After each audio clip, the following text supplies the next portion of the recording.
প্রিয় বন্ধুরা, আমি আপনাদেরকে আজকে এমন একটা বিষয় নিয়ে কথা বলার জন্য আসলাম। আচ্ছা, বঙ্গবন্ধু শেখ মুজিবুর রহমানকে আপনি ভালোবাসেন বা না বাসেন সেটা একান্তই আপনার ব্যাপার, তাই না? তাহলে ভাই, এই যে এই 10 টাকার নোটের ছবিটাকে আপনি যে বিকৃত করছেন, কেন ভাই?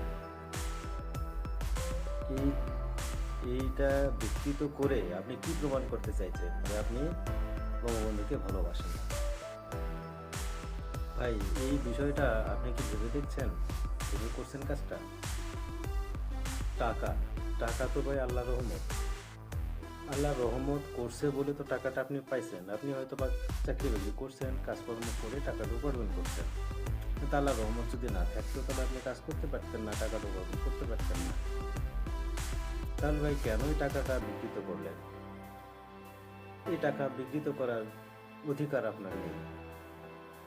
এটা আপনি কেন করলেন? কোনো জবাবদিহি আছে আপনার কাছে? আমি কি বলতে পারি আপনাকে, বলেন? একজন দেশের একজন সচেতন মানুষ হিসেবে কি বলবো আপনাকে? ইসলামী শরিয়া মতে আমি কি আপনাকে শয়তান বলবো? আপনাকে দেশদ্রোহী বলবো? কি বলবো বলেন? এটা পুরোটাই দেশদ্রোহী একটা কাজ। আপনি টাকা বিকৃত করার কোনো অধিকার আপনার নেই, তারপর আপনি টাকা বিকৃত করেছেন।